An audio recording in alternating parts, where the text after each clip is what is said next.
बहुतेक स्त्रियांना हेच ऐकायला मिळतं की अरे तू घरी बसून काय करतेस.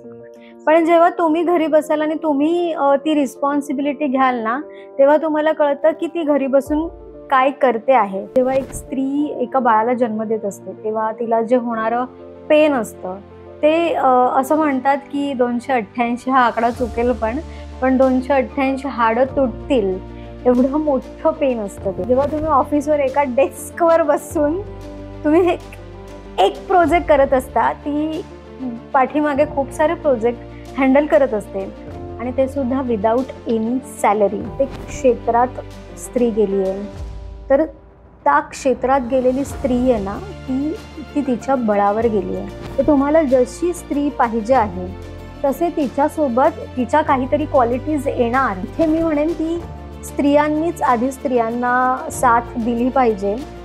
सगळ्यांनी एकत्रित येऊन एकमेकींना साथ देणं फार गरजेचं आहे. त्यांना सांगेन की कितीही कोणीही नाही म्हटलं ना तरी इव्हेंच्युअली कायदे तुमच्या बाजूने आहेत, समाज तुमच्या बाजूने आहे. तर तुम्हाला तिसऱ्या चौथ्या अशा वेने जाऊन कोणाला तरी खाली पडायची गरजच नाही. बऱ्याचशा महिला कायद्यांचा दुरुपयोग करतात किंवा तिकडची पण एक डार्क साईड असते. काही स्त्रिया आहेत ज्या कायद्याचा दुरुपयोग करतात. तिच्यामुळे ना खरंच जिला गरज आहे तिला ते बेनिफिट्स नाही मिळत आहेत. तर मला असं वाटतं की हे एक्सपेक्टेशन्सचं ओझं जितकं लवकर तुम्ही खाली ठेवाल तितकं तुमच्यासाठी, तुमच्या कुटुंबासाठी आणि समाजासाठी बेटर आहे. आजही सोसायटीत एक्सेप्ट करायला का तयार नसते की नाही केलंय तिने ऍक्च्युअली आणि म्हणून ती डिझर्व करते to get the promotion, to get that thanks mail as वेल.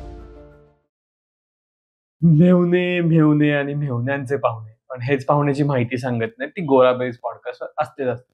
नमस्कार मंडळी, मी ऋषिकेश. गोराबेज पॉडकास्टवर तुमचं खूप खूप स्वागत आहे. काय महिला दिन जवळ येत आहे, पण महिला दिनाच्या दिवशीच का महिलांची फक्त स्टेटस ठेवून गोष्टी साजऱ्या करायच्या असतात? खरं तर असं नाहीये. त्या महिलेला काय त्रास होतोय किंवा त्या महिला कुठल्या कुठल्या फेजेसमधून जात आहेत आणि त्यांचं मानसिक त्याचबरोबर शारीरिक बदलांमध्ये काय काय घटक घडत आहेत हे आपण बघतोच आहे. मागच्या एपिसोडमध्ये जसं आपण IVF नंतर किंवा मदरहूड झाल्यानंतर कुठले चेंजेस होतात, कुठल्या गोष्टी घडतात ह्या बघितल्या. तर महिलांविषयी आज आपण गप्पा मारणार आहोत. महिला कुठल्या कुठल्या मानसिक त्रासामधून जात असतात. त्याच्यानंतर बऱ्याचदा आपण म्हणतो की महिला म्हटलं की त्यांच्याकडे एक सुपर पॉवर असते. पण खरंच ती सुपर पॉवर असते का? किंवा त्या गोष्टी कशा असतात आणि आपण त्याचा कसा नरेटिव्ह केलेला आहे? या सगळ्या विषयाचा आपण गप्पा मारणार आहोत प्रतिज्ञाताई यांच्यासोबत. नमस्कार प्रतिज्ञा. नमस्कार. तुमचं गोराबेज पॉडकास्टमध्ये खूप खूप स्वागत आहे. Thank you so much. आता जसं आपण म्हटलं होतं की आम्हाला महिला या विषयावर तुमच्याशी बोलायचं किंवा त्याविषयी जाणून घ्यायचंय. कारण बऱ्याचदा एक म्हटलं जातं की अरे वुमन आहे तर एक सुपर पॉवर आहे, स्त्री आहे तर एक सुपर पॉवर आहे आणि बऱ्याचशा महिला पण ते दाखवण्याच्या किंवा त्या रेसमध्ये आपण म्हणूयात पळण्याच्या, दौडण्याच्या मागे लागलेल्या असतात. मग खरंच असं असतं का हो? मुळात स्त्री शक्ती ही आहे की नाही त्याला म्हणजे त्याच्यात काही डाऊटच नाहीये. स्त्री शक्ती ती कालही होती, आजही आहे आणि उद्याही राहणारच आहे. फक्त जसं तू म्हणालास की काही स्त्रिया ती दाखवण्याचा प्रयत्न करतात, त्यांचा खटाटोप चाललेला असतो. करेक्ट. तर मला असं वाटतं की तो दाखवण्याचा खटाटोप करू नये, कारण ती तुमच्या अंगात शक्ती उपजतच आहे. एक स्त्री जर मनात आणलं तर काहीही करू शकते आणि आपण आता बघतोच आहोत म्हणजे प्रत्येक क्षेत्रात स्त्री आघाडीवर आहे. तर मला असं वाटतं की कोणत्याही स्त्रीने, मग ती होममेकर असू दे, मग ती ऑफिसला जाणारी असू दे किंवा ती कोणत्या मोठ्या पदावर बसलेली असू दे, तिने मनात कोणताच न्यूनगंड ठेवता कामा नये की मी कुठेतरी कमी पडते. कारण स्त्रियांना मल्टीटास्किंग करायची सवय असते. तर ती मल्टीटास्किंग करत असताना एखादं काम जरी राहून गेलं तरी आमच्या मनात खंत येते की अरे हे करायचं राहून गेलं, का राहिलं, माझ्याकडून कसं राहिलं, नाही राहायला पाहिजे. तर मला असं वाटतं की इट्स ओके. कधी कधी एखादं काम नाही झालं तरी ओके आहे. त्याच्याने आपली शक्ती काही कमी नाही होणार आहे किंवा त्याच्यावर प्रश्नचिन्ह नाही निर्माण करणार आहे हा समाज. आणि केला तरी आपल्याला माहितीये की माझी काय शक्ती आहे, माझी काय पॉवर आहे, मी कशासाठी कॅपेबल आहे, मी कोण आहे. कारण जेव्हा एक स्त्री एका बाळाला जन्म देत असते तेव्हा तिला जे होणारं पेन असतं ते असं म्हणतात की 288 हा आकडा चुकेल पण 288 हाडं तुटतील एवढं मोठं पेन असतं ते. तर जेव्हा फक्त स्त्रीच नाही, कोणताही माणूस जेव्हा त्याला हे कळतं की मी कोण आहे, तेव्हा मला नाही वाटत की त्याला दुसऱ्या तिसऱ्या कोणत्याही माणसाकडून त्याच्या शक्तीसाठी व्हॅलिडिटीची गरज असायला पाहिजे. पण आता यासोबतच एक खूप मोठी टर्म येते बरं का, ती म्हणजे सायलेंट बर्नआउट ऑफ महिला, जे की हाऊसवाईफ आहेत त्यांचं. आणि ते ना खूप दुर्लक्षित केलेलं असंही मला वाटतं किंवा जाणवतं. म्हणजे ज्या वर्किंग वुमन आहेत त्या ॲटलिस्ट मैत्रिणीकडे किंवा ऑफिस कलीकडे बोलतात. जी कॉलेज गोईंग वुमन आहे किंवा महिला आहे किंवा मुलगी आहे, ती तिच्या बेस्ट फ्रेंडकडे बोलते. पण ज्या 30 ते 35 मध्ये किंवा 30 ते 85 मध्ये ज्या आत्ता हाऊसवाईफ म्हणून काम करतात, त्यांचं जे सायलेंट बर्नआउट होतंय ना, ते खूपच दुर्लक्षित आहे असं मला जाणवतं किंवा प्रकर्षाने वाटतंय. तर ह्याबद्दल तुझं काय मत आहे? होममेकर जी आता स्त्री तुमच्या समोर बसली आहे, तिला इथे बसण्याची ताकद, तिच्यात कपॅबिलिटी सुद्धा एका होममेकरनेच दिली आहे. नक्कीच, नक्कीच. माझी आई होममेकर आहे, पण ती फॅमिलीचं बॅकबोन आहे. म्हणजे फॅमिलीची emotional, mental health, in fact financial health ही होममेकरची क्वालिटी आहे. आपल्याला असं वाटतं की ती बाहेर नाही जात आहे, म्हणजे तिला काही कामं नाहीये, तिला फक्त घरात कामं आहेत आणि तेवढी झाली की बस आहे, असं नसतं. तिला बॅक टू बॅक एक एक काम असतं. Correct, correct. सकाळी उठल्यापासून रात्री झोपेपर्यंत जे बाहेर गेले आहेत त्यांच्या खाण्यापिण्याचं लक्ष देणं, त्यांच्या आरोग्याचं लक्ष देणं, त्यांनी कोणत्या गोष्टी विसरल्या आहेत तर हिने लक्षात ठेवणं की हे इथे आहे, हे तिथे आहे, अगदी रुमालापासून फाईल पर्यंत सगळं. नक्कीच. तर मला असं वाटतं की जी होममेकर आपल्या फॅमिलीची बॅकबोन आहे, आपल्या मेंटल हेल्थची, आपल्या फिजिकल हेल्थची बॅकबोन आहे. ती जेव्हा अशी त्रासात येते ना, तर त्याला एकच कारण असू शकतं की हे जे काम आहे ना, त्याला ना म्हणजे क्रेडिट नाही मिळत, नक्कीच, नक्कीच. त्याला प्रेज नाही केलं जात. बहुतेक स्त्रियांना हेच ऐकायला मिळतं की अरे तू घरी बसून काय करतेस. पण जेव्हा तुम्ही घरी बसाल आणि तुम्ही ती रिस्पॉन्सिबिलिटी घ्याल ना, तेव्हा तुम्हाला कळतं की ती घरी बसून काय करते आहे. कारण ती जर घरी नाहीये ना, तर तुम्ही बाहेर फिरू नाही शकत, तुम्ही बाहेरच्या जगात वावरू नाही शकत. तर मला असं वाटतं की आता वेळ आली आहे की त्या होममेकरकडे सुद्धा लक्ष देण्याची. कारण आम्ही ज्या बाहेर काम करतो त्यांची मेंटल हेल्थ सांभाळणं जेवढं गरजेचं आहे, तेवढं त्या होममेकरची पण मेंटल हेल्थ सांभाळणं गरजेचं आहे. ती जर मेंटली, फिजिकली, इवन मी म्हणेन की फायनान्शियली सुद्धा तुम्ही तिला हेल्प करा. ती जेव्हा आर्थिक म्हणजे पूर्णतः सक्षम असेल ना, तर तुमची प्रगती पण होत जाईल. म्हणजे तुम्ही सुद्धा बिनदिक्कतपणे बाहेरच्या जगात वावरू शकता. तुम्हाला तुमच्या घराची चिंता नसणार. मग विचार करा की जेव्हा तुम्ही तुमचं घर त्या एका स्त्रीवर सोडून बाहेर जात आहात, तुम्हाला कशाचीच चिंता नसते, तर तुम्ही त्या जॉबला एवढं म्हणजे डाऊन फील कसं काय करून देता. तर मला असं वाटतं की होममेकर पेक्षा सगळ्यात जास्त काम कोणीच नाही करत. नक्कीच. आणि ते खूप डिफिकल्ट काम आहे. जेवणात मीठ बरोबर आहे का, चहात साखर बरोबर आहे का, माझी चपाती कडक नाही झाली आहे ना, कपडे व्यवस्थित धुतले आहेत ना, माझ्या घरात जाळी तर नाही लागल्या आहेत ना, माझा नवरा हेल्दी आहे ना, माझी पोरं त्यांना व्यवस्थित खायला प्यायला मिळतंय ना, ते बाहेरच्या जगात जाताना त्यांना बाहेर कुठे त्रास नाहीये ना, मी घराचं लाईट बिल वगैरे सगळं सगळं एवढी कामं जेव्हा तुम्ही ऑफिसवर एका डेस्कवर बसून तुम्ही एक प्रोजेक्ट करत असता, ती पाठीमागे खूप सारे प्रोजेक्ट हँडल करत असते आणि ते सुद्धा विदाऊट एनी सॅलरी. म्हणजे विचार करा की उद्या समजा तुमच्या होममेकर आईने उठून सॅलरी मागितली, तुमच्या बायकोने सॅलरी मागितली, तुमच्या बहिणीने जी होममेकर असेल कदाचित तर तिने सॅलरी मागितली, तर अफोर्डच नाही करू शकणार. You can't afford. आणि ती जसं तुमचं इतक्या प्रेमाने आत्मीयतेने करते ना, तसं दुसरं तिसरं कुणीच करू शकत नाही. मला वाटतं हा प्रश्न पण आपण स्वतःला विचारायला हवा की आपण जी काही सॅलरी घेतोय तेवढं आत्मीयतेने आपण ते काम करतोय का? हो. 100 डेज किंवा 1 डे सुद्धा जो 9 to 5 जॉब वाला आहे, 9 to 5 साठी सपोज तुम्ही 50,000 घेताय, त्या 50,000ला व्हॅलिड होईल एवढं काम तुम्ही करताय का त्या 9 to 5 मध्ये? आणि ती जसं तुम्ही म्हणालात तसं ती सकाळपासून ते संध्याकाळपर्यंत विदाऊट सॅलरी काम करते. आणि 9 to 5 जॉब करणाऱ्यांना, सॉरी टू से सगळ्यांना नसेल, पण बहुतेक जणांना ही मुभा पण असते की आज काम नाही ना झालं उद्या करते. पण त्या बिचारीला काही ऑप्शनच नसतं. तिला आजचं जेवण आजच करायचंय, तिला आजचे कपडे आजच धुवायचे, तिला आजचं घर आजच साफ करायचंय.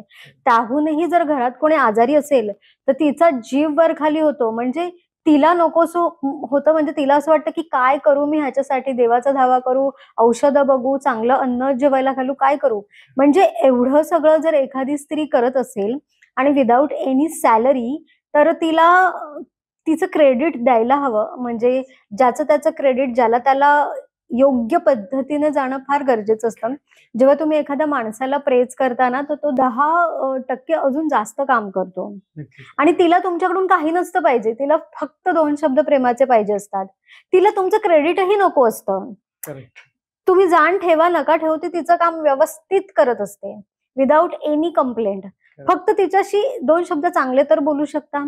आणि इतर स्त्रियांनी त्यांना बोल लावू नये की अरे ही तर काय घरातच असते, हिला काय कामं नसतात. I agree, I understand, I feel that की तुम्ही पण घरातली कामं करून जॉबला जाता, सगळं करता.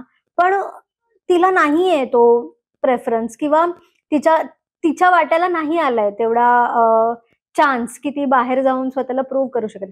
पण ती जिथे आहे, ज्या जागेवर आहे, त्या जागेवर तिचा आटापिटा चालू आहे की मी किती The करू best. आणि काय करू सगळ्यांसाठी, आणि एकदम आत्मीयतेने. तर मला असं वाटतं की त्यांच्या पण मेंटल हेल्थकडे बघण्याची आता वेळ आली आहे. तिलाही एक पॉझिटिव्ह एन्व्हायरमेंट, तिलाही प्रेमाचे 2 शब्द, तिलाही घरात चांगलं वातावरण निर्माण करता आलं पाहिजे. तिलाही काही डिसिजन घेण्याची मुभा देण्यात यावी सगळ्या घराकडून, असं मला वाटतं. करेक्ट. नक्कीच मी म्हणेल हे खूप महत्वाचं आहे. आणि मला वाटतं याच्यासाठी खूप काही करायची गरज नाहीये. मे बी वुमन्स डेला तुम्ही स्टेटस नका ठेवू सगळ्या महिलांचं. पण खास जर तुमच्या घरात कोणी हाऊसवाईफ किंवा होममेकर असेल, तर तिच्यासाठी चहाचा कप द्या. खूप भारी वाटेल तिला, किंवा एखादा नाश्त्याचा आयटम बनवा, किंवा साधा गजरा नेऊन द्या. तिला असं होईल की यार सगळं जग जिंकलंय मी. नक्कीच. हो. आणि मी पण ह्या होममेकर्सना ह्या पॉडकास्टद्वारे मला म्हणजे सांगू इच्छिते की तुम्ही सगळ्यांना खुश नाही ठेवू शकत. तुम्ही स्वतः खुश राहण्याचा प्रयत्न करा. इतर लोक आपोआप खुश होतील. आणि तुम्ही फक्त तुम्ही तर जसं मी आधी सांगितलं की तुम्ही बॅकबोन आहात तुमच्या फॅमिलीचे.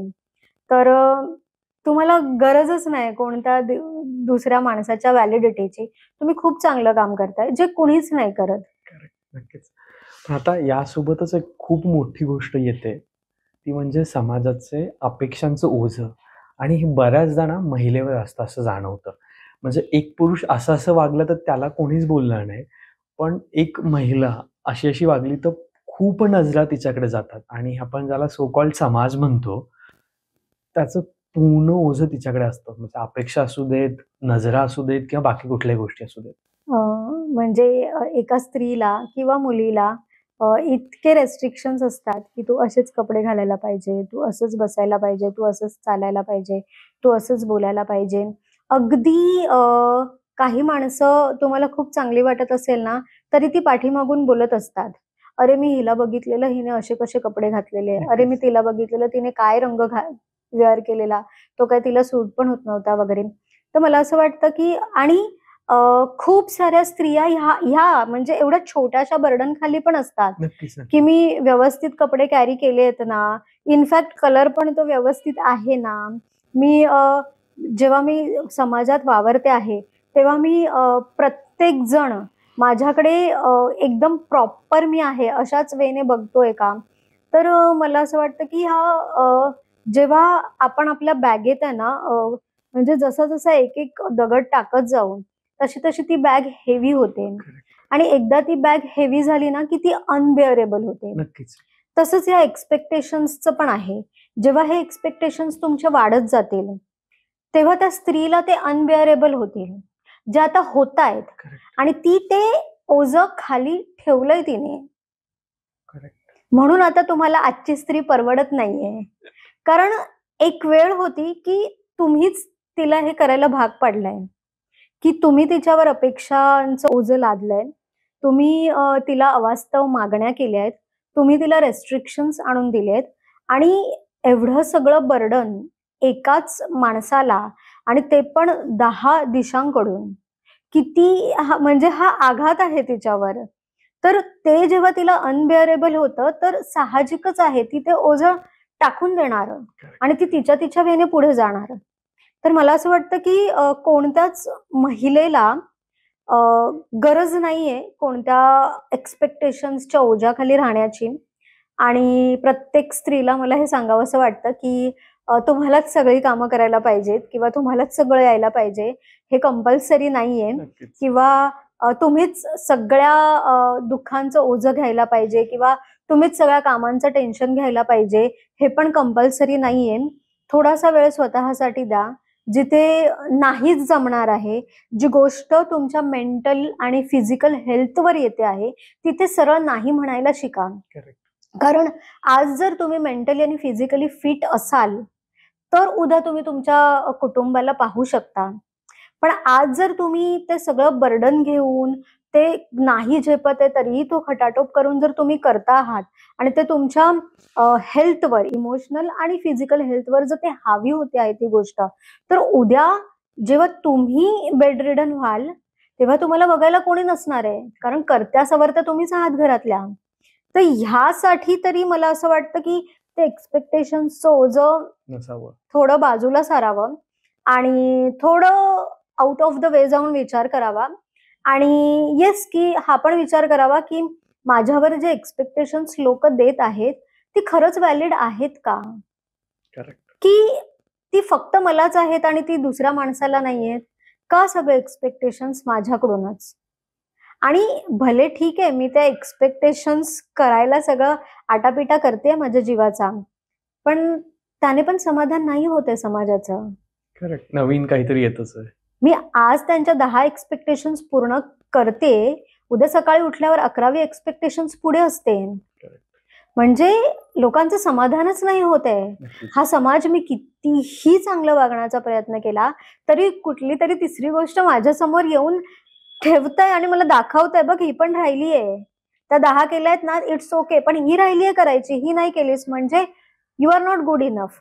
आणि बहुतेक स्त्रिया, तर मला असं वाटतं की लोकांनी बोलायच्या आधी त्यांच्या स्वतःच्याच मनात हा विचार येत असतो की माझ्याने हे नाही झालंय, तर मी कॅपेबल नाहीये का, मी गुड इनफ नाहीये का, मला नाही जमत आहे का, माझ्यात काही कमी आहे का.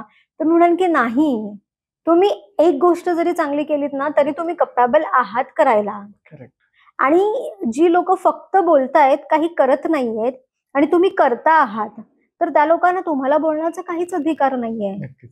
तर जितकं लवकर तुम्हाला हे समजेल की ते एक्सपेक्टेशन्सचं ओझं खाली टाकून द्यायचंय आणि आपण आपल्या मार्गाने जायचंय. अगेन आपल्या मार्गाने जायचंय म्हटल्यावर तिथे स्वैराचार नसावा, तिथे स्वाभिचार नसावा, तिथे उन्मादपणा नसावा. प्रत्येकाला आपली मर्यादा माहिती असते. Correct. माहिती असते आणि नक्कीच. प्रत्येकाला माहिती असतं की मी काय बरोबर करते, मी काय चुकीचं करते. Correct. फक्त मी जेव्हा चुकीचं करते आणि समोरचा माणूस मला बोलतो ना की मी चुकीचं केलंय, मग मला डिफेंड करायला सुरुवात करते की मी नाही चुकीचं केलंय कसं. पण इन बिल्ड स्वतःच्या आत्म्याला हे माहिती असतं की मी चुकीचं केलंय. तर मला असं वाटतं की हे एक्सपेक्टेशन्सचं ओझं जितकं लवकर तुम्ही खाली ठेवाल, तितकं तुमच्यासाठी, तुमच्या कुटुंबासाठी आणि समाजासाठी बेटर आहे. नक्कीच. आता यासोबतच एक खूप मोठी गोष्ट येते. जसं आपण मगाशी वर्किंग आणि होम हाऊसवाईफ यांचं बोललो. पण वर्किंग वाल्या वुमन्सला पण आता एक सध्या जी भेडसावते ती गोष्ट म्हणजे की अरे, ऑफिसमध्ये सुद्धा प्रमोशन मिळालं किंवा एखादा साधा बोनस मिळाला किंवा एखादं साधं व्हॅलिडेशन जरी मिळालं, थँक्सचा मेल जरी मिळाला, तरी लोकांचं असं असतं की यार हिने ना मॅनेजरचं काहीतरी आहे म्हणून मिळालंय एकतर, किंवा नाही हिला खूप बडबड करता येते म्हणून मिळालंय, किंवा नाही यार हिला फक्त पुढं करता येतं म्हणून हिला हे मिळालंय, किंवा अरे हिला ना ते सगळं जमतं लोकांचं हो नाही बघायला आणि म्हणून हिला मिळालंय. पण असं नसतं जनरली. शी इज कॅपेबल किंवा तिने खरंच ते केलेलं असतं.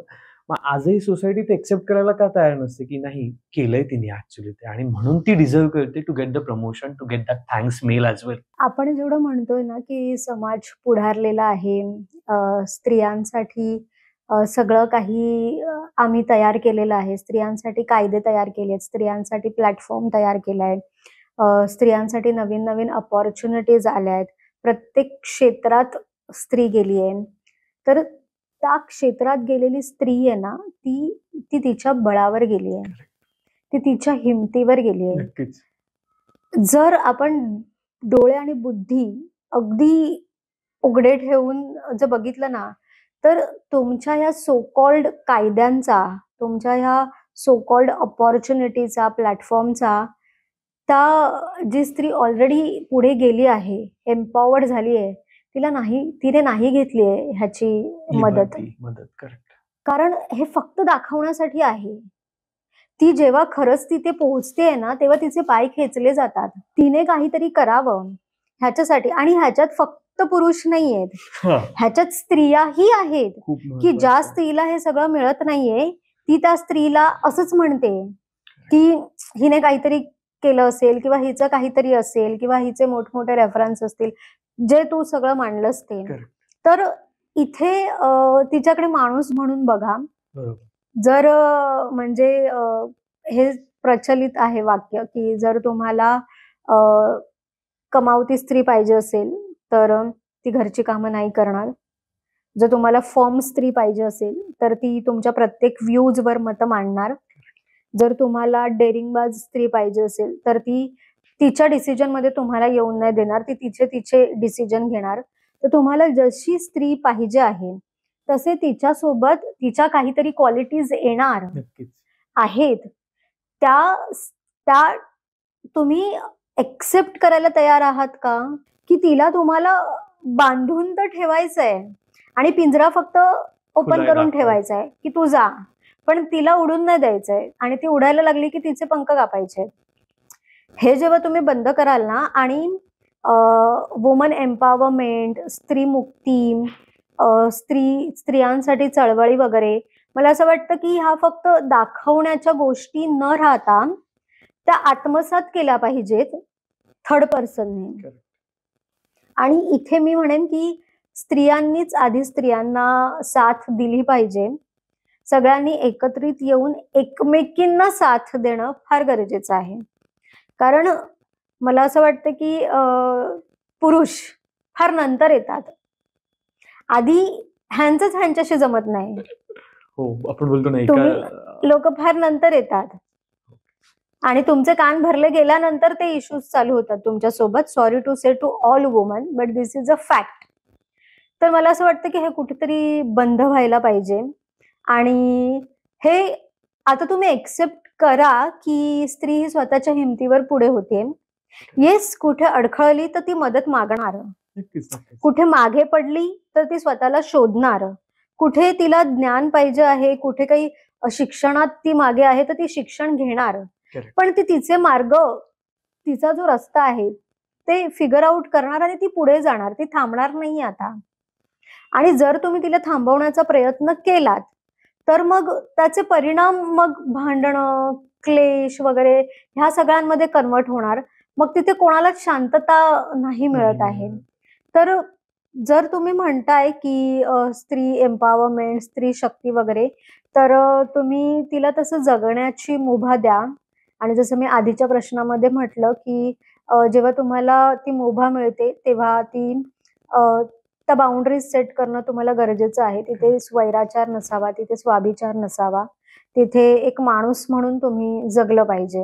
आता ना या सगळ्यामध्ये अजून एक गोष्ट ऍड होते, ती म्हणजे अब्यूज वाली. ओके.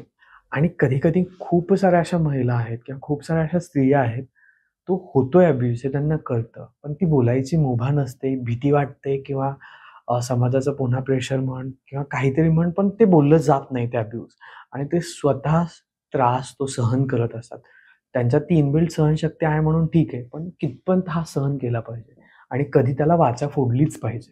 कितपत हा सहन केला पाहिजे, मी तर म्हणेन की हा सहनच करू नये. कदाचित हे सगळं करण्यासाठी आपल्याला माणसाचा जन्म नाही दिला आहे. ही सगळी जनावरांची लक्षणं आहेत.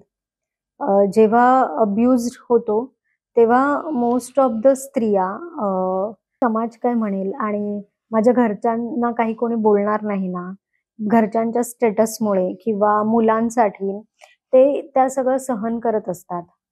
आणि मी खूप अशा स्त्रिया बघितल्या आहेत की ट्रेनमध्ये त्यांच्या अक्षरशः तोंडावर पण व्रण असतात मारलेल्याचे. आणि पण तरी पण त्या काही नाही किंवा ठीक आहे नवरा तर आहे ना, म्हणजे इतर लोक पण तिला हेच बोलतात की नवरा तर आहे ना, एकदा मारलं तर काय होत आहे. पण मी म्हणेन की नाही, अशा गोष्टी तुम्ही सहनच नका करू. तुम्ही लग्न तोडा असं मी नाही म्हणत आहे, पण जर माझ्या जीवावर कोणती तरी गोष्ट येतेय, मला माझ्यासाठी स्टँड तिथे घेतला पाहिजे. मग तो stand me by way of law घेईन किंवा मी माझ्या पद्धतीने बोलण्याचा प्रयत्न करेन, पण ती हिंसा कुठेतरी थांबली पाहिजे. कारण जेव्हा ती हिंसा वाढत जाते ना, तेव्हा मग ते रेप किंवा मर्डर वगैरे असे सगळे हे होतात. तर तुम्ही जितक्या पटकन त्या गोष्टीतून बाहेर याल तितकं तुम्हालाच बरं आहे.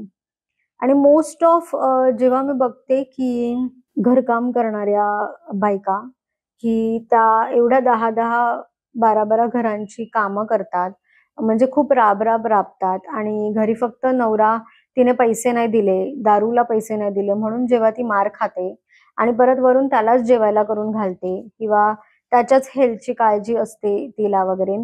जेव्हा मी ह्या सगळ्यांच्या अगेन्स्ट बोलायला जाते ना, तेव्हा माझ्या अगेन्स्ट बोलणारे पण लोक आहेत नक्कीच. की तू एवढं टोकाची भूमिका कशाला तिला सांगतेस, तू तिला लग्न तोडण्याचे कशाला सल्ले देतेस आणि सल्ले नाही दिले तरी तिच्या डोक्यात का भरवते. पण अरे तो तिला मारतोय, तिच्याच पैशावर तो जगतोय आणि तिला असं ट्रीट करतोय, तर हे तुमच्या घरातल्या मुलीला चालेल का? कितपत हे तुम्ही सहन करणार आहात आणि तिने हे का सहन करायचं? इनफॅक्ट वाईस वर्सा, आता मुलीही मुलांना मारतात, हात उचलतात, तर त्याने पण का सहन करायचं? जेव्हा गोष्ट मारण्या इतपत येते म्हणजे कुठेतरी तुम्ही मेंटली वीक आहात. कारण इथून जेव्हा खालावले जातो ना, किंवा इथे जेव्हा आपण बुद्धिभ्रष्ट होणे बोलतो, ती सायकिक कृती वाढली जाते ना, तेव्हा मारणे किंवा अंगावर धावून जाणे वगैरे असे प्रकार घडतात.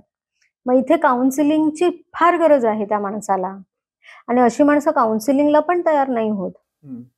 आणि ते स्वतःचं आयुष्य तर खराब करतातच, पण त्या समोरच्या व्यक्तीचं पण आयुष्य खराब करतात, त्यासोबत कुटुंबाचं आयुष्य पण खराब करतात. तर मला असं वाटतं की एवढी सगळी आयुष्य खराब करण्यापेक्षा ना, आपणच एक पाऊल मागे जावं.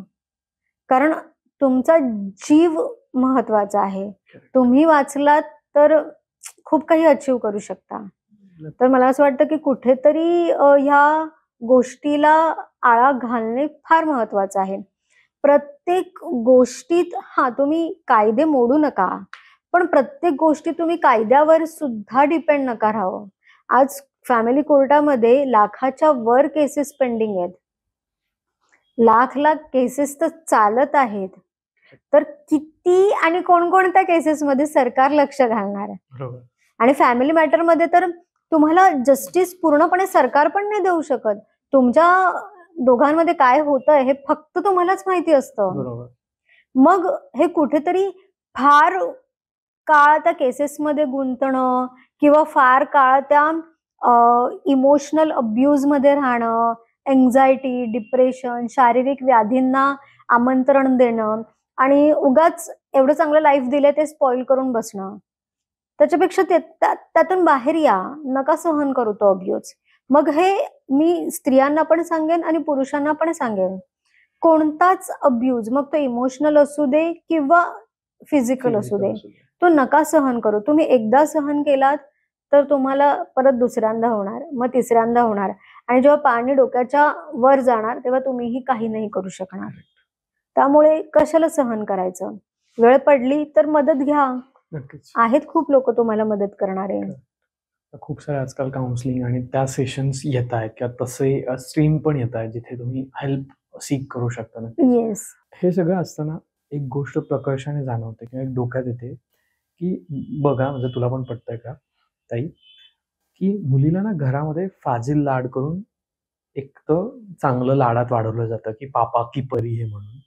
नाहीतर एका ठिकाणी मुलींना फक्त रिस्ट्रिक्शन जे आपण मगाशी बोलत होतो 4 भिंतीत किंवा किचन सांभाळणं असं केलं जातं. पण त्यांना स्वावलंबनासाठी आर्थिक धडेच दिले जात नाहीत किंवा तुम्ही कसं सक्षम होऊ शकता, तुम्ही कसं अर्थसाक्षर होऊ शकता, हे शिकवलं जात नाही. आणि त्याच्यामुळे कुठेतरी त्या या सगळ्या बरीला कारणीभूत ठरतात. तर आर्थिक साक्षरता किती महत्वाची आहे त्यांच्यासाठी, ते पण लहान वयापासून. तुला हे खरं नाही वाटणार, पण आज 1,00,000-2,00,000 सॅलरी घेणाऱ्या स्त्रिया पण छोट्या छोट्या गोष्टींवर त्यांच्या घरच्यांवर अवलंबून असतात. म्हणजे त्यांच्या हजबंडवर किंवा इन लॉजवर वगैरे, ओके. किंवा लग्न नसेल झालं तर पॅरेंट्सवर. हे का होतं ना, की लहानपणापासून त्यांना, जसं तू म्हणालास, की एकतर फाजील लाड किंवा रेस्ट्रिक्शन्स. तर मला असं वाटतं, की हे पॅरेंट्सकडूनच यायला पाहिजे, की आपल्या मुलीला आणि मुलाला, की तुम्ही आधीपासूनच फायनान्शियली स्ट्रॉंग होण्याचे धडे कसे द्याल. आता फायनान्शियली स्ट्रॉंग होणं म्हणजे फक्त पैसा कमवणे नाही. करेक्ट. फायनान्शियली स्ट्रॉंग होणं म्हणजे तुम्हाला मिळालेला पैसा तुम्ही कसा जोपासता आहात, तुम्ही तो कसा वाढवता आहात, आणि तो वाढवलेली जी संपत्ती आहे ना, ती तुम्ही तुमच्या निवृत्तीच्या काळामध्ये पुढच्या पिढीला कसा तो सुपूर्द करता आहात. तर इथे मुलींना काय सांगितलं जातं ना, की नाही, तुला काय दुसऱ्याच्या घरी जायचं आहे तेव्हा तिथे तू बघशीलच, किंवा एका बाजूला तिला कसाही पैसा दिला जातो आणि तू कसाही तो उधळ. तर मला असं वाटतं, की इथे कुठेतरी बॅलन्स साधून आहे ना, तिला मोजकच पॉकेट मनी देऊन, जर तुला माझंच उदाहरण द्यायचं झालं तर माझ्या वडिलांनी मला क्लिअरली सांगितलेलं, की तू कमवत नाहीयेस, माझ्याकडे तुला द्यायला फक्त तुझ्या शिक्षणासाठी आणि तुझ्या आरोग्यासाठी पैसा आहे. तुला जी मजा मस्ती करायची आहे ते तू जेव्हा कमवायला लागशील त्यावर कर. आता हे मुलगी म्हणून त्यांनी मलाच सांगितलं का, तर नाही. माझ्या भावांना पण सेम रूल होता. माझ्याकडे तुम्हाला तुमच्या पायावर उभं राहायलाच फक्त पैसे आहेत, तुमच्या शिक्षणासाठी आणि तुमच्या आरोग्यासाठी. बाकी तुम्हाला जी काय मजा मस्ती करायची आहे ती तुम्ही तुमच्या पैशांवर करा. आणि ह्याच्यासाठी म्हणजे मला प्राऊड फील होतंय, की जेव्हा माझ्यावर फायनान्शियल क्रायसिसची वेळ आली 5 वर्षापूर्वी, तेव्हा मी जो काही मला त्यांनी शिकवलेलं, की पैसा कसा वाढवायचा, पैसा कसा जोपासायचा, किंवा कठीण काळामध्ये आपण कशी तडजोड करायची, आपण आपल्या गरजा कमी न करता सुद्धा आपण पैसा कसा व्यवस्थितरित्या मॅनेज करू शकतो. कारण पैसा माणूस कसाही कमवतो, पण तो कसा तुम्ही वाढवता आहात, तुम्ही कसा तो मॅनेज करता आहात, ते शिक्षण देणं मुलींना फार गरजेचं आहे. आणि जेव्हा इथे लॅक होतं ना, तेव्हा मग पुढे जाऊन आणि जास्त इश्यू फायनान्समुळेच होतात. म्हणजे घरात पण 2 भावांमध्ये किंवा बहिणींमध्ये किंवा आई वडील आणि मुलांमध्ये किंवा हजबंड वाईफ मध्ये प्रॉब्लेम्स मोस्ट ऑफ द फायनान्समुळेच येत असतात. पैसाच हा तिथे मेन कारण असतो प्रत्येक भांडणाचा. तर मला असं वाटतं, की ते जे शिक्षण आहे आर्थिक साक्षरतेचं, हे आई वडिलांनी सुरू करायला पाहिजे. कारण असं ना तसं ते शाळेतून मिळतंच, पण शाळेतून मिळालेलं पुस्तकी ज्ञान आणि जेव्हा तुम्ही खरंच व्यवहारिक जगामध्ये जाता ते फार डिफरंट असतं.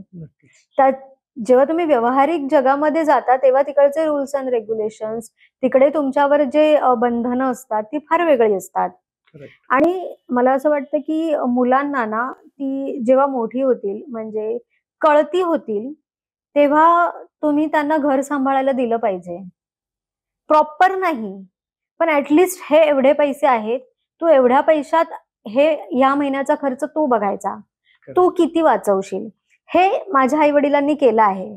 म्हणजे 1 महिना माझ्याकडे असायचा, दुसरा महिना माझ्या दुसऱ्या भावाकडे असायचा, तिसरा महिना मला 2 भाऊ आहेत, लहान भावाकडे असायचा. तर आम्हाला त्याच्यातून कळायला लागलं की घर चालवणं इट्स नॉट इझी. करेक्ट. ते पण मिळालेल्या पैशात, आणि त्याच्यातून पण माझी आई ते सगळं चालवून बॅलन्स काढून ठेवायची. कधी कधी तर आम्हाला आश्चर्य वाटायचं जेव्हा आम्ही कमवते झाल्यानंतर, पप्पा जॉबला, मी जॉबला, 2 भाऊ जॉबला, पण मंथ एंडला आम्ही पैसे तिच्याकडे मागतो. होतं असं बरंच. रिक्षाला पैसे नाहीयेत, ट्रेनच्या पासला पैसे नाहीयेत, आमचे पैसे संपणार पण ती कुठून तरी काढून देणार. तर हे तिच्याकडे का आलं? कारण आमच्या आजी आजोबांनी आधी तिला घर सांभाळायला दिलेलं. हे जेव्हा तुम्ही द्याल ना धडे सगळे आर्थिक साक्षरतेचे, तर मला असं वाटतं की तिला पण एक डिसिजन घ्यायला एक स्पेस मिळेल, तिला तो कॉन्फिडन्स येईल, तिला तो एक आधार वाटेल की येस मला करता येतंय.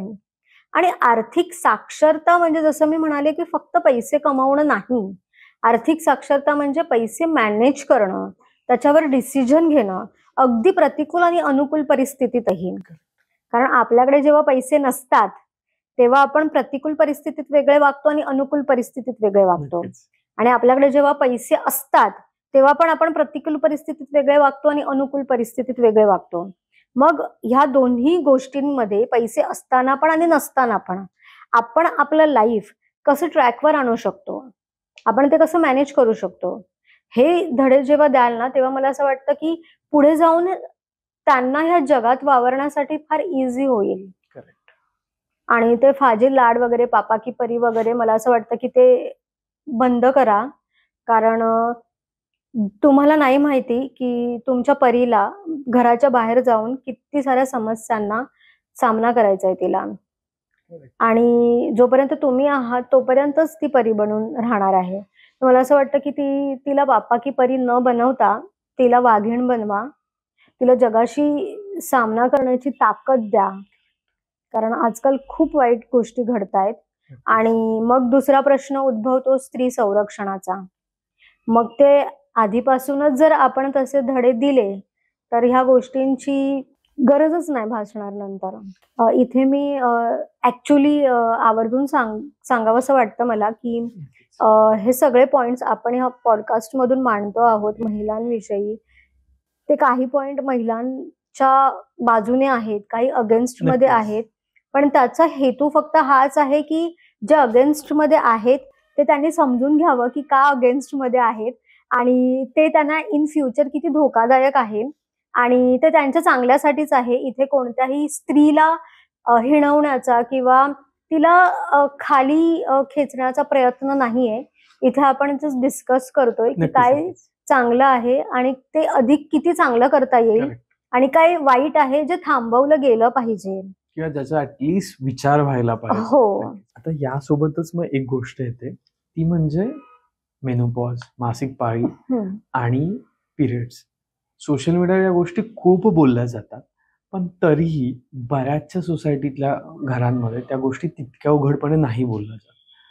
आणि महिला म्हटलं की तो विषय किंवा महिलां समस्या किंवा महिला या विषयावर बोलताना तो विषय आपण निग्लेक्ट करून नाही चालत.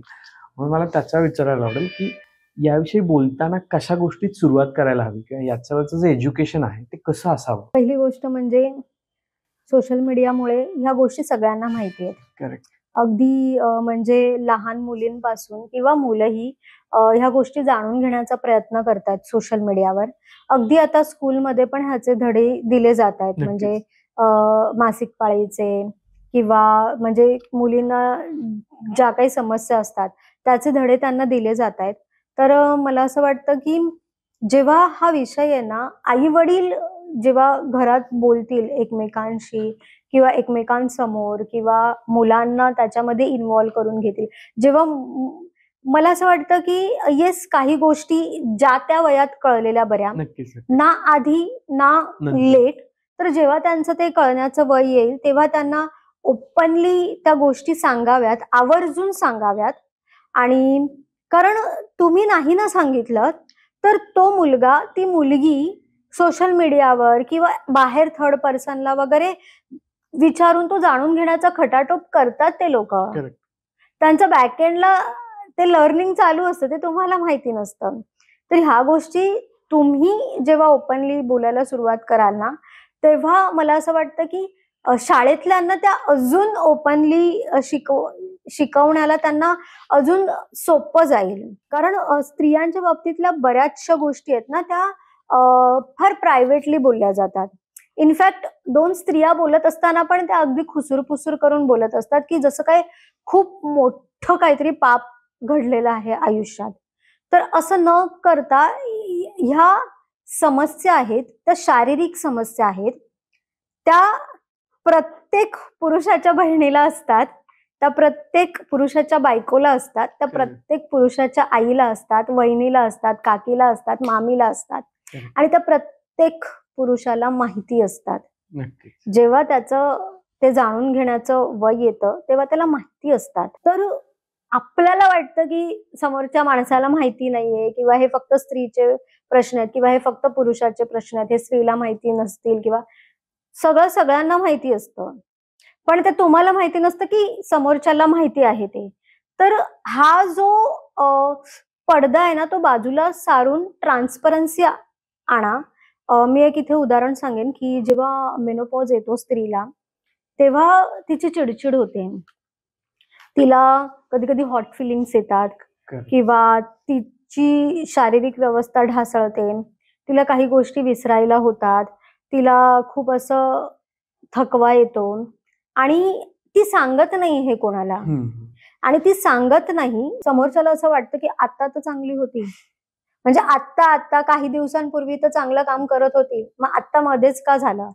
पण जेव्हा तुम्हाला जो त्रास होतोय तो ओपनली समोरच्याला सांगत नाही, तोपर्यंत त्याला नाही कळणार. तर ते ओपनली सांगा आणि हे घरच्या मोठ्या स्त्रियांनी चालू करणं फार गरजेचं आहे. हे काही मोठी अशी गोष्ट नाही, जिथे आपण कॅन्सर सारखी मोठी गोष्ट ओपनली बोलतो. जिथे आता म्हणजे टीबीचा एक काळ होता, जो फार सिरियस होता आणि टीबी आता असा झाला आहे. पण ही गोष्ट तुम्ही जेवढी मोठी कराल तेवढी मोठी होईल आणि जेवढी तुम्ही लपवून ठेवाल तेवढी ती नंतर येणाऱ्या पिढीला ती फार असहाय्य होईल. कारण आता मुली एवढ्या पुढे चालल्या आहेत, त्यांना हे सगळं बघण्यामध्ये वेळच नाहीये. ते सरळ ट्रीटमेंट करतात आणि पुढे जातात. तर ह्या सगळ्या गोष्टींवर पडदा न घालता ओपनली बोला. त्याच्यावर शिक्षण देणं फार गरजेचं आहे. जसं मी आधी म्हटलं की येस, ज्या वयात ते कळणं फार गरजेचं आहे आणि ते कळायलाच पाहिजे. आणि पुढे जाऊन आपल्याला असं वाटतं की ते इतरांना माहिती नसतं, पण ते सगळ्यांना माहिती असतं आणि आता सोशल मीडियावरून तर सगळ्यांना कळतं. सोशल मीडिया बोलता बोलता आपण हा पण एक पॉइंट मला वाटतं बोलला पाहिजे की सोशल मीडियामुळे ना जे स्वातंत्र्य मिळालंय त्याचा कुठेतरी गैरवापर पण होतो असं दिसतं किंवा महिलेला एका प्रकारे ना फक्त मनोरंजक गोष्ट म्हणून पण बघितलं जातं आणि सोशल मीडियावर ते खूप मोठ्या प्रमाणावर ट्रेंडमध्ये येतं, ज्याने की काही वेगळा सेटबॅक होतोय सोसायटीमध्ये सुद्धा. किंवा सोशल मीडिया कसं बॅन नाही ना कोणाचं की कोणी बघायचंय कोणी नाही बघायचंय किंवा कोणी दाखवायचंय कोणी नाही दाखवायचंय. तर तसं पण त्या रिस्ट्रिक्शन्स आहेत का किंवा त्या बाउंड्रीजसाठी काय असलं पाहिजे? मला असं वाटतं की जसं मी आधी बाउंड्रीजचं म्हटलं की स्त्री असू दे किंवा पुरुष असू दे, प्रत्येकाने स्वतःची एक बाउंड्री सेट करायला हवी. सोशल मीडियाचा बूम आहे किंवा स्त्रीला त्या मनोरंजकतेच्या नजरेने बघितलं जातं, तर ते का बघितलं जातं याचा विचार तिने करणं फार गरजेचं आहे. अगेन मला कोणी अधिकार नाही दिलेत की कोणी काय करावं आणि काय करू नये हे सांगण्याचं. नक्कीच. पण हे ज्याचं त्याला कळायला पाहिजे की आपण जी गोष्ट करतो आहोत ती जगाच्या दृष्टीने किंवा ठीक आहे जगाच्या नाही पण माझ्या दृष्टीने ती कितपत चांगली आहे, म्हणजे त्याच्यातून समोरच्याला काय मिळतंय. कारण कोणतंही काम करताना आपण समोरच्याला काहीतरी देतो आणि ते देणं आहे ना ते खूप चांगलं असावं, सात्विक असावं. तर हे तुमच्यावर आहे की तुम्ही सोशल मीडियावर कसं प्रेझेंट व्हायचं आहे प्रत्येक गोष्टीचा प्रॉफिट अँड लॉस असतो, म्हणजे नक्कीच. प्रत्येक गोष्टीचा प्रॉज अँड कॉन्स असतो. तुम्ही जसं वावरणार तसं त्याचं फळ तुम्हाला मिळणार. मग ज्या स्त्रिया व्यवस्थित वावरतायत त्यांना त्याचं फळ व्यवस्थित मिळत आहे. ज्या स्त्रिया जसं तू म्हणालास, की त्यांच्याकडे मनोरंजकतेचं साधन म्हणून बघितलं जातं. मग त्या त्या पद्धतीने वापरतायत त्यांना त्या पद्धतीची ट्रीटमेंट मिळते. मग जर तुम्ही बरोबर वागताय आणि जर तुम्हाला चुकीची ट्रीटमेंट मिळते, then I will be with you. मी तुमच्या सोबत अख्ख्या जगाशी लढायला तयार आहे. पण जर तुम्हीच चुकीचं वागताय आणि तुम्ही मला परत ओरडून सांगताय की समोरचा मला चुकीचा बोलतोय, तर सॉरी ताई, I will B not with you. कारण ह्याच्यामुळेच ना पुरुषांना बऱ्याच गोष्टींना सामोरं जावं लागतंय. नक्कीच. तर स्त्रियांनी त्यांच्या मर्यादा ओळखणं फार गरजेचं आहे. आता मर्यादा मध्ये राहणं म्हणजे काकूबाई बनून राहणं का? तर नाही. मी हे प्रत्येक गोष्टीचा अर्थ समजून सांगते, कारण आपण इतक्या सेन्सिटिव्ह टॉपिकवर बोलतोय की अर्थाचा अनर्थ व्हायला नको म्हणून. हा, आणि त्याला वेळही लागत नाही. हो. तर आणि स्त्री ही फार म्हणजे अशी भावनिक असते, तिला गोष्ट पटकन लागते. Correct. तर मला तिला हेच सांगायचंय की बाई, जशी तू वागशील ना तसं समाज तुला वागवणार. तू तुझ्या वागणुकीचा आरसा आहेस. सो तू त्या आरशात जशी दिसणार तसं ते रिफ्लेक्ट होणार. मग आता तुला ठरवायचंय की त्या सोशल मीडियाचा प्रेझेन्स तुला कसा ठेवायचा आहे तो. सोशल मीडियावर ना अजून एक गोष्ट येते, ती मला वाटतं खूप भेदभाव निर्माण करणारी आहे. सोशल मीडियावर ना अनरिअलिस्टिक स्टँडर्ड सेट केले जातात प्रत्येक महिलेसाठी. म्हणजे ती हाऊसवाईफ असेल, वर्किंग वुमन असेल, गावाखेड्यातली महिला असेल किंवा कुठलीही असेल.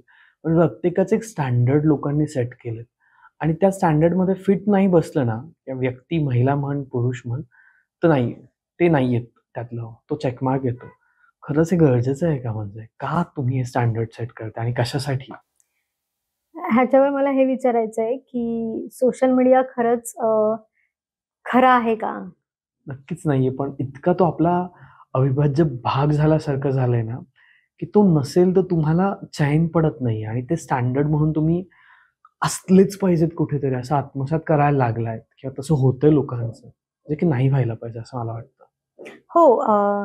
जेव्हा सोशल मीडियावर जर आपलं स्वतःचंच उदाहरण घेतलं तर आपण आपला कोणताही वाईट फोटो टाकू का सोशल मीडियावर?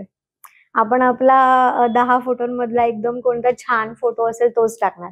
अगदी आपल्या बाजूचा कसाही दिसला तरी चालेल. पण आपण त्या फोटोमध्ये छान दिसतोय ना, मग आपण तोच फोटो टाकणार. तर सोशल मीडिया हेच आहे की जिथे मी प्रॉपर दिसतोय तसंच लोकं दाखवणार. लोकं सुखात आहेत, म्हणजे सुखात राहण्यापेक्षा ना मी सुखात आहे हे दाखवण्याची जास्त धडपड असते तिथे सोशल मीडियावर. जर तुम्ही एखादं ऑफिस घेतलं तर ऑफिस पण एकदम छान इंटेरियर, चकाचक वगैरे असं केलेलं असतं. भले तो माणूस दुसऱ्याच्या ऑफिसमध्ये बसलाय की कोणत्या ते ऑफिस असंच आहे तुम्हाला काही माहिती नसतं. फक्त तो त्या ऑफिसमध्ये बसलाय, तो त्या खुर्चीवर बसलाय, तर ते त्याचं ऑफिस असं आपण समजतो. एखादी स्त्री म्हणजे खूप मोठ्या अशा आलिशान किचनमध्ये काहीतरी करते, ते जेव्हा दाखवलं जातं तेव्हा आपला असं समज होतो की ते तिचंच किचन आहे. ते एवढ्या राजेशाही थाटामध्ये वगैरे राहतायत वगैरे. पण रिअल समस्या कोणीच नाही सांगत आहे सोशल मीडियावर. Correct. आणि हे सगळ्यांना माहिती आहे. तरीही लोक परत त्याच चकाचौंधच्या आहारी जातायत. आणि मग त्याने काय होतंय ना की ते सगळं दाखवण्याचा खटाटोप, मी किती सुखात आहे हे दाखवण्याच्या खटाटोपामुळे अनाठाई कर्ज वाढतायत, शिक्षण पाठी राहतंय. आपण जे चांगलं आहे, चांगली स्किल्स ग्रॅप्स करण्यापेक्षा ह्या नको त्या वृत्तीकडे चाललो आहोत. Correct. त्याच्यामुळे मग एन्झायटी, डिप्रेशन किंवा मी मागे राहीन, कॉम्पिटिशन. मला अरे उद्या मला कोणी विचारणारच नाही. आणि परत त्या रॅट रेसमध्ये सगळ्यांनाच जायचं असतं की ही पुढे गेलीये, तो पुढे गेलाय, ह्याचा बिझनेस एवढ्या स्केलने वाढलाय, त्याचा बिझनेस त्याच्या स्केलने वाढलाय. पण तुम्ही खरंच बघायला गेला आहात का? तेव्हा तुम्ही बोलू शकता. तर ह्या सोशल मीडियाच्या मी तर म्हणेन की नादाला न लागता ना तुम्ही तुमचं आयुष्य जगा. मी काल काय चांगली गोष्ट केलेली आणि मी आज ती गोष्ट किती चांगल्या पद्धतीने करू शकते. तुला ही गोष्ट म्हणजे मजेशीर वाटेल, की मला जेव्हा तू माझं Instagram ओपन करशील, तेव्हा माझे रील्स आहेत ना, ते खूप खूप सिंपल आहेत. सिंपल ह्याच्यासाठी मी म्हणेन, की मी जशी आहे, जशी मला अफोर्ड आहे, ज्या ठिकाणावर मी काम करते, त्या ठिकाणावरून मी रील डायरेक्ट अपलोड करते. तर मला काही जणांनी असं सजेस्ट पण केलं आहे, की प्रतिज्ञा असं सोशल मीडियावर नाही चालत. सोशल मीडियावर जरा दिखावा करावा लागतो. तुझी गाडी नाहीये, तू कुठेही जाताना गाडीतून नाही जात. तू बाय लोकल ट्रॅव्हल करते. परत तू जेव्हा रील्स करतेस ते जस्ट ऑफिसमध्ये चेअरवर बसून न करता कुठे गार्डनमध्ये का नाही करत? किंवा तू आउटिंगला जाऊन तिथे प्लॅन का नाही करत? तर मला माझ्या ऑडियन्सला हा प्रश्न आहे या पॉडकास्ट थ्रू. तुम्हाला माझ्याकडून तुमच्या प्रश्नावर सोल्युशन पाहिजे, की मी किती चकाचौंधमध्ये राहते ते तुम्हाला बघायचंय. म्हणजे ते माझं सक्सेस झालं. तर प्रत्येकाच्या सक्सेसच्या व्याख्या जर तुम्ही नीट तपासून घेतल्या, नीट बघितल्या ना, तर सोशल मीडियावर जे दाखवलं जातं ते सक्सेस नाहीये. नक्कीच. सोशल मीडियावर जो तुम्हाला दाखवतोय, की मी खूप लाखात करोडोत खेळतोय, तो त्या करोडोच्या कर्जबाजारी पण असू शकतो. करेक्ट. जो तुम्हाला दाखवतोय, की ही माझी फॅमिली आहे, खूप छान आहे वगैरे, त्याचं मॅटर डिव्होर्स पर्यंत पण गेलेलं असेल. जो दाखवतोय, की मी खूप सुखी आहे, त्याला खूप साऱ्या शारीरिक व्याधी पण असू शकतात. तुम्हाला नाही माहितीये. तर उगाच त्या सोशल मीडियाच्या आहारी जाऊन नको त्या कॉम्पिटिशन मध्ये भाग घेण्यापेक्षा ना, मी प्रेफर करते, की मला नकोय ते कॉम्पिटिशन. म्हणजे मला तिथे नाही अवॉर्ड मिळाला, मी नाही विन झाले तरी चालेल. मी माझ्या रस्त्याने चालले. माझं काही विजन आहे, माझं काही ध्येय आहे. जी लोक आहेत, जी माझ्यावर डिपेंड आहेत मेंटली, इमोशनल, त्यांच्या हेल्थसाठी, जी माझ्याकडे एक आन्सर म्हणून बघता आहेत, मग भले ती 100 लोक असू देत. मला नकोय तुमचे 1 मिलियन फॉलोअर्स, 2 मिलियन फॉलोअर्स, पण ती 100 लोकांचे मी जीव वाचवणं हे पण माझ्यासाठी सक्सेस आहे. आणि eventually at the end of the day मी हे चांगलं काम करते आणि ते बघून माझे आई वडील प्राऊड फील करतायत आणि ते माझ्यासाठी जास्त चांगले, ते माझ्यासाठी सक्सेस आहे. मी जगात मिलेनियर नसेल तरी चालेल, पण मी आज माझे आई वडील जिथे बोट ठेवतात ती वस्तू मी खरेदी करू शकते. मला जिथे जायचंय तिथे मी जाऊ शकते. मला जे खरेदी करायचंय ते मी खरेदी करू शकते. तर ह्याच्यासाठी मला दाखवायची गरज नाही, की मी किती मिलेनियर आहे किंवा मी किती श्रीमंत आहे, मी किती सुखी आहे वगैरे. मी आहे आणि आहे ते माझ्या वागण्यातून, बोलण्यातून दिसतंय. तर मी सगळ्यांना हेच सांगेन, की बाबांनो, या सोशल मीडियापासून आहे ना, जेवढं दूर राहता येईल ना तेवढं राहा. येस, मी अग्री करते, की तुम्हाला जगासोबत पुढे जायचंय, अडॉप्ट करायचंय, नव्या स्किल्स शिकायच्यात, नाही तर तुम्ही जगाच्या पाठी राहाल. तर हे तुमचे वेज फिगर आउट करणं तुम्हाला गरजेचं आहे, की तुम्ही सोशल मीडियावर काय बघाल, तुम्ही सोशल मीडियावर काय वाचाल, तुम्ही सोशल मीडियाला कोणत्या कंटेंटचा प्रेफरन्स द्याल. तेव्हा कुठे जाऊन हे बाकीचे अनाठाई जे चाळे करणारे लोक आहेत ना, ते बंद होतील, जेव्हा तुम्ही त्यांना एंटरटेनच नाही करणार. आज मला सांगा, की आज एक माणूस जो तुम्हाला ज्ञान देतोय आणि आज फक्त एकीकडे नुसते गाणी, धिंगाणा वगैरे चालू आहे आणि तो पण त्या नृत्याला पण काही म्हणजे चला ते कथ्थक आहे, भरतनाट्यम आहे वगैरे, तर एक गोष्ट वेगळी आहे. इवन लावणी आहे वगैरे, कारण लावणीमध्ये पण आता इतका विभिस्तपणा आलाय. तर मला असं वाटतं, की जे तुमच्या संस्कृतीला धरून आहे ते जर तुम्ही एक्स्ट्रा करिक्युलर ऍक्टिव्हिटी दाखवली तर इट्स फार बेटर. पण तेही नाहीये आणि तिथे व्ह्यूज जास्त आहेत, तिथे अप्रिसिएशन जास्त आहे, त्यांना इन्फ्लुएन्सर म्हणून बोलवलं जात आहे, त्यांना रेकॉग्नाइज केलं जातं आणि it's a fact, sorry to say. पण जो ऍक्च्युअली जो चांगलं काम करतोय ना त्याला दुर्लक्ष केलं जाते, कारण तुमचं एंटरटेन नाही होत आहे. नक्कीच. सो माझं इव्हेंच्युअली बोलणं हेच असेल, की तुम्हाला डिस्ट्रॅक्ट व्हायला पाहिजे सोशल मीडियावरून. किंवा तुम्हाला तुमचा थिन लाईन कळली पाहिजे, की काय बघायचं आणि काय नाही. येस. किंवा काय आपल्यासाठी आपल्या ग्रोथसाठी आपल्याला यूज ठरणार आहे. म्हणजे आज मी हे जर बघतोय तर ते मला कुठल्या 2 गोष्टींसाठी कारणीभूत ठरणार आहे. ते मला थोड्या वेळाचं मनोरंजन म्हणून छान ठरणार आहे का ते मला उद्याचा माझा जो काही स्ट्रेस असणार आहे, उद्याचं जे माझं काही काम मॅनेज करायचं त्याच्यामध्ये तो मला खूप मोठा हेल्प करून जाणार आहे. Instead of just to have jokes आणि काही जसं तू म्हणालीस ते धांगड-धिंगावाले सॉन्ग्स आणि गाणे ते नक्कीच आहे. आणि मला इथे तू जे म्हणालास की स्ट्रेस घालवण्यासाठी, तर काही लोक बोलतील पण की आम्ही स्ट्रेस घालवण्यासाठी हे सगळं बघतो, पण it's not the way. Okay. Stress घालवण्यासाठी खूप सारी चांगली गाणी आहेत स्ट्रेस घालवण्यासाठी, खूप सारे चांगले मूवीज आहेत स्ट्रेस घालवण्यासाठी. मी तर म्हणेन की खूप साऱ्या चांगल्या वेब सिरीज पण आहेत स्ट्रेस घालवण्यासाठी. खूप सारे मार्ग आहेत स्ट्रेस घालवण्यासाठी. पण आपल्याला काय ना, जो इझिएस्ट वे असतो ना तोच पाहिजे असतो, आणि Correct. इझिएस्ट वे कधीही धोकादायक असतो. आता आपण स्ट्रेस या विषयावर आलोय आणि आय गेस सगळ्यात जास्त असतो तो निग्लेक्टेड पार्ट हाच असतो की महिलांचा स्ट्रेस बऱ्यापैकी निग्लेक्ट केला जातो किंवा त्या स्वतः निग्लेक्ट करतात. आणि आमच्यासमोर तू आहेस ताई, तर आम्हाला प्लीज असे काही इझिएस्ट वे सांग जे की डेली लाईफमध्ये ते करू शकतात टू मेंटेन देअर स्ट्रेस, खास करून वुमन्स. त्यांच्या मग फिजिकलसाठी असेल, मेंटलसाठी असेल किंवा घरातल्या कामांमधून झाल्यानंतर किंवा आधी असं करू शकतात आणि त्यांना ॲटलीस्ट त्या दिवसाचं बेटर फील येईल. तर मला असं वाटतं की मी हा जो स्ट्रेस घालवण्यासाठी 2 वेने सांगेन. Please. कारण स्ट्रेस कधी कधी इमोशनली येतो, मेंटली येतो, आणि कधी कधी फिजिकली येतो. नक्कीच. तर तो फिजिकली स्ट्रेस तुम्हाला येऊ नये म्हणून तुम्ही ॲटलिस्ट बेसिक फिजिकल मुवमेंट करणं गरजेचं आहे, सकाळी उठल्या उठल्या किंवा रात्री झोपताना. आता इथे बऱ्याच स्त्रिया म्हणतील काहीही सांगते, ऑलरेडी आम्ही घरी काम करताना खूप सारे मुवमेंट करतो वगैरे. पण कसं असतं ना, जेव्हा तुम्ही त्या काम करताना तुमच्या मुवमेंट्स होत असतात ना, तर तुम्ही ऑलरेडी त्या स्ट्रेसमध्ये असता की तुम्हाला जेवण बनवायचंय, हे करायचंय, ते करायचंय.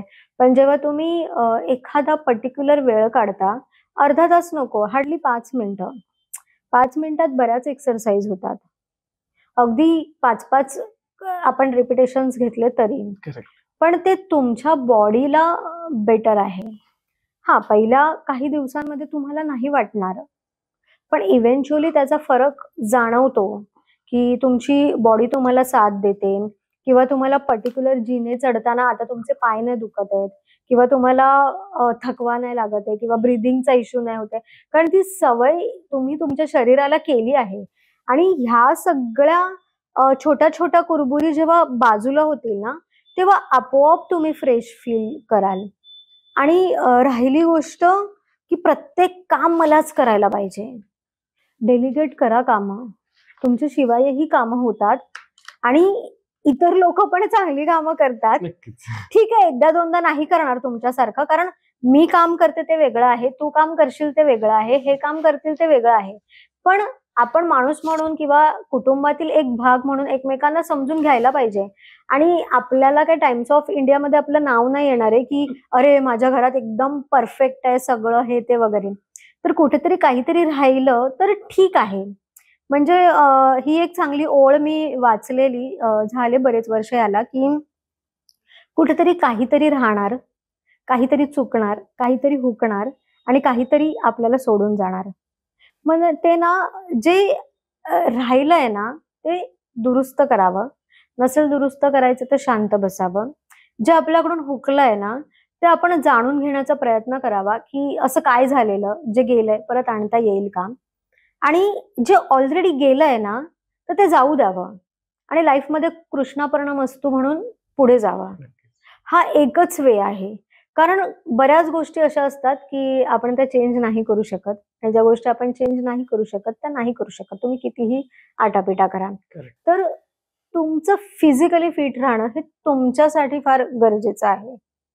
तर थोडंसं एक्सरसाइज, किंवा जेवल्यानंतर वॉकिंग, किंवा सकाळी वॉकिंग, एवढं साधं जरी तुम्ही केलं ना तरी तुम्ही फिजिकली फिट राहू शकता. हे 1 नाईट मध्ये नाही होणार, हे एका दिवसात नाही होणार. हे कन्सिस्टंट प्रोसेस आहे. ह्याला तुम्हाला वेळ द्यावा लागतो, आणि मग कुठे तुमच्या शरीराला ती सवय लागते आणि ते ऑब्झर्व करतं. आता गोष्ट आली इमोशनल हेल्थकडे. इमोशनल हेल्थसाठी मी सांगेन की दिवसातून थोडासा वेळ स्वतःसाठी द्या. ती बाई ना सकाळी जो चहाचा कप घेते ना, तो तिचा नवरा किंवा मुलगा घरातून जाईपर्यंत तो तसाच असतो ओट्यावर. एक तर भरलेला तरी किंवा अर्धा तरी, कारण तो चहा पण ती निवांतपणे पीत नाही. मग ह्यामध्ये दोघी येतात, म्हणजे होममेकर पण येतात किंवा कामावर जाणाऱ्या पण येतात. तर मला असं वाटतं की जी सकाळ असते ती तुमच्या पूर्ण दिवस कसा जाणार आहे ते ठरवत असते. तर थोडं मॅनेज करून आहे ना, तो चहाचा एक घोट आहे ना, तो खूप शांतपणे घ्या आणि स्वतः बरोबर राहून घ्या. मॅनेज करा. कारण कोणती गोष्ट सहज नाही मिळत, कोणालाच नाही मिळत. अगदी देवालाही काही गोष्टी सहज नाही मिळाल्या, त्या आपल्याला करायला पाहिजे. तर इथून तुम्हाला तो एक समाधान मिळेल की मी माझ्यासोबत थोडासा वेळ घालवलाय. काहीच नाही तर सुट्टीच्या दिवशी तरी स्वतःसाठी वेळ द्या. 5 मिनिटं, 10 मिनिटं आणि स्वतःच्या ग्रूमिंगकडे लक्ष द्या. आणि इट्स अ बेटर वे की मला एकदम काही अप्सरा नाही व्हायचंय, पण येस मी छान दिसते. मी जशी आहे तशी छान आहे. स्वतःच्या आरोग्याची काळजी घ्या. स्वतः जेव्हा तुम्ही ग्रूम व्हाल, तेव्हा तुम्हालाच एक वेगळं समाधान मिळतं. म्हणजे 2 वेज आहेत. जेव्हा आपण ऑफिसला नवीन ड्रेस घालून जातो, तेव्हाचा आपला कॉन्फिडन्स आणि जेव्हा आपण ऑफिसला जुना ड्रेस घालून जातो, तेव्हाचा कॉन्फिडन्स. ह्याच्यामध्ये फार साम्य असतं. हो, किंवा मला वाटतं ते फिलिंग पण बेटर असतं. हा, की मी काहीतरी छान ड्रेसअप केलंय वगैरे. मग तुम्ही एकदम काही क्वालिटी ब्रँडच घालायला पाहिजे असे नाहीये, पण तुम्ही स्वतःला जितकं प्रेझेंटेबल ठेवाल तेवढं गरजेचं आहे. कारण बहुतेक स्त्रिया आहेत ना, त्या यामध्ये होममेकर जास्त येतात की त्यांच्या केसांना ना संडे टू संडे फनीच नसते. म्हणजे त्या इतकं कामात गुंतून जातात ना की त्यांना स्वतःकडे बघायलाच वेळ नसतो. तर जेव्हा तुम्ही स्वतःला छान पद्धतीने मी म्हणेन पॅम्परिंग कराल, तेव्हा तुमची ती इमोशनल हेल्थ पण छान राहील. तुम्ही मनाने चांगल्या राहाल आणि तुमचं मन आणि शरीर जर चांगलं असेल, तर ऑटोमॅटिकली तुम्ही सगळी कामं व्यवस्थित करू शकता. मी हे फार बेसिक सांगितले, कारण बऱ्याच जणांचे फायनान्स प्रॉब्लेम्स असतात, बऱ्याच जणांचे वेळेचे प्रॉब्लेम्स असतात वगैरे. पण या बेसिक गोष्टी सगळ्याच जणी करू शकतात. तर मला असं वाटतं की त्यांना ह्याचा उपयोग तरी नक्कीच होईल आणि नाही झाला तर मला नक्की रीच आउट करा. नाही, मी तेच म्हणणार होतो की ह्या बेसिक गोष्टी ॲटलीस्ट आधी ट्राय करा. हो. आणि ॲडव्हान्स गोष्टींसाठी ताईचं आपण डिस्क्रिप्शनला Instagram दिलंय, तिथे तुम्ही रीच आउट करूच शकता. तू एवढं सगळं सांगितलंयस प्रतिभाताई आम्हाला, पण त्याच्यासोबत ना एक गोष्ट येते, ती म्हणजे बऱ्याचदा किंवा हा पॉडकास्ट बघितल्यावर सुद्धा लोकं खाली मेन्शन करतील, रीलच्या खाली किंवा काय, की बऱ्याचशा महिला आहेत कायद्यांचा दुरुपयोग करतात किंवा तिकडची पण एक डार्क साईड असते. मला वाटतं त्याला पण आपण थोडासा हलकासा टच करायला काहीच हरकत नाही. कारण तो पण एक खूप मोठा एक वेगळा सेगमेंट आहे. आणि मला माहिती की त्याच्यावर बोलायला गेलं तर खूप मोठं पॉडकास्टही होईल. पण ॲटलीस्ट हलकासा तो टच आम्हाला जाणून घ्यायला आवडेल किंवा काय होतंय तिकडच्या भागांमध्ये. मला असं वाटतं की थोडासा टच कशाला, आपण पूर्णच बोलूया यावर की येस, आय अग्री की काही स्त्रिया आहेत ज्या कायद्याचा दुरुपयोग करतात. तिच्यामुळे ना खरंच जिला गरज आहे तिला ते बेनिफिट्स नाही मिळत आहेत. म्हणजे मी हे बघितलं आहे आणि म्हणजे मी कोर्टात, पोलीस स्टेशनमध्ये अशा बऱ्याच गोष्टी बघितल्या आहेत की मला असं वाटत होतं की का, जेव्हा सगळे कायदे तुमच्या बाजूने आहेत, समाज तुमच्या बाजूने आहे, जर पुरुष आणि स्त्रीमध्ये काही झालं तर पहिली बाजू तुमची घेतली जाते. तर मग का? पण कसं आहे ना की जिथे आपण काही चांगलं करायला जातो ना, तिथे काहीतरी वाईट गोष्ट येतेच. तर या स्त्रियांना पण तितकाच म्हणजे तितकीच कडक शिक्षा व्हावी, जितकं आपण एका माणसासाठी, एका पुरुषासाठी इच्छितो की त्याने कायद्याचा दुरुपयोग केला तर त्याला अशी शिक्षा व्हायला पाहिजे. कारण कायदा हा सगळ्यांसाठी समान असायला पाहिजे. स्त्री, पुरुष वगैरे नाही. तर जर तुम्हाला इक्वॅलिटी हवी असेल, तुम्ही स्त्री पुरुष जेंडर इक्वॅलिटीवर बोलता, भाषण देता, नारे देता, तर जस्टिसमध्ये पण तुम्ही ते सेम करायला पाहिजे. आणि हे सगळे कृत्य करताना ना, म्हणजे समोरच्याला चीट करताना कुठेतरी मनात एक भावना यायला पाहिजे, की मी समोरच्याला चीट करते. कारण बऱ्याच गोष्टी ना आपल्यात आणि समोरच्यात नसतात, ते आपल्यात आणि देवात असतात. मी थोडं डायव्हर्ट होते स्पिरिच्युअलिटीकडे, पण इट्स अ फॅक्ट. नक्कीच. किंवा आपल्याकडून काहीच नाही होत तेव्हा आपण तिकडे सरेंडर होत असतो. तर त्यांच्यासाठी पण असे कायदे बनवले गेले पाहिजे, की जेणेकरून कायद्याचा दुरुपयोग नाही होणार. पण ही मला नाही माहिती, की ही आपली कमतरता आहे किंवा काय आहे. असे कायदे आपण अजून तरी कुठे बनवायला पाहिजेत वगैरे असं मी कुठूनच नाही ऐकत आहे. आणि हे सगळे जे क्राईम्स वाढतायत ते त्यामुळेच वाढतायत, की स्ट्रिक्ट कायदा नाहीये. हम्म. म्हणजे आपला भारत देश असा एक देश आहे जिथे म्हणजे डायलॉग आहे, की 100 अपराधी सुटले तरी चालतील, पण एका निरपराधाला शिक्षण शिक्षा होता कामा नये. पण ते 100 अपराधी तुमच्या डोक्यावर बसतात ना हो. आणि लाखो निरपराध्यांना त्याचा त्रास होतो नंतर. मग मला असं वाटतं, की त्याच्यातल्या एका तरी अपराधाला इतकी कठोर शिक्षा व्हायला पाहिजे, की ते बघून समोरच्यांना कळायला पाहिजे, की येस मला हे नाही करायला पाहिजे. मग ते स्त्री असू दे किंवा पुरुष असू दे. कारण मी हे डिनाय नाही करणार, की एखादी स्त्री पुरुषाला नाही फसवत किंवा ती त्याला चीट नाही करत वगैरे. हे वाईस वर्सा आहे आणि हे घडतंय. It's a fact. आपल्या डोळ्यासमोर आहे. तर त्या स्त्रीला पण तशा पद्धतीनेच शिक्षा व्हायला पाहिजे आणि तिच्यासाठी पण तेवढेच कायदे यायला पाहिजेत. आणि मी इथे स्त्रियांना सांगेन, की कितीही कोणीही नाही म्हटलं ना, तरी इव्हेंच्युअली कायदे तुमच्या बाजूने आहेत. समाज तुमच्या बाजूने आहे. तर तुम्हाला तिसऱ्या, चौथ्या अशा वेने जाऊन कोणाला तरी खाली पाडायची गरजच नाहीये. तर मला असं वाटतं, की त्याची रेष खोडण्यापेक्षा ना तुम्ही तुमची रेष वाढवा. तुम्हाला जर काही कुठे खटकतंय किंवा तुमच्यावर काही अत्याचार झालाय किंवा तुम्हाला कोणीतरी काहीतरी चुकीचं केलंय ना, आवाज उठवा. तुमच्या पाठीमागे खूप जण उभी राहणारी आहेत, राहतायत. नक्कीच. आणि you will get that justice. Correct. पण तसं पुरुषांचं नाहीये. तर मग कुठेतरी आपण पण ह्या गोष्टीमध्ये लक्ष घालणं फार गरजेचं आहे. आणि त्या स्त्रीला ह्याची जाणीव करून देणं, की तू चुकीचं केलं आहेस. कारण स्त्रियांना भडकवणारे पण खूप जण असतात. नक्कीच. तू अशी केस कर म्हणजे त्याला असं होईल, तू असं कर म्हणजे त्याला तसं होईल. आणि हे कुठेतरी थांबायला पाहिजे. करेक्ट. आणि तुम्ही जेव्हा दुसऱ्याला सल्ला देता किंवा दुसऱ्याला ॲडवाइस देता, दुसऱ्याला काही सांगता, तर तुम्हाला चांगलं सांगता येत नसेल ना, तर वाईट नका सांगू, शांत राहा. शांत राहण्याने ना बऱ्याच गोष्टी सॉल्व्ह होतात. नक्कीच. बऱ्याच गोष्टी सॉल्व्ह होतात. फक्त एवढंच लक्षात ठेवा, की माझ्या वागण्याने कोणत्या तरी दुसऱ्या स्त्रीचा हक्क मी हिरावून घेते. तिला ते कायदे नाही मिळत आहेत. आणि समाजात अशाही स्त्री आहेत त्यांना खरंच गरज आहे त्या कायद्यांची, त्या सुरक्षिततेची. कारण त्या शिकलेल्या नाहीये, त्यांच्याकडे फायनान्स नाहीये, काही नाहीये. त्यांना ह्या सपोर्टची जास्त गरज आहे. आता मग ह्याच्यावर अजून प्रश्न उद्भवतो, की सरकार का काही नाही करते.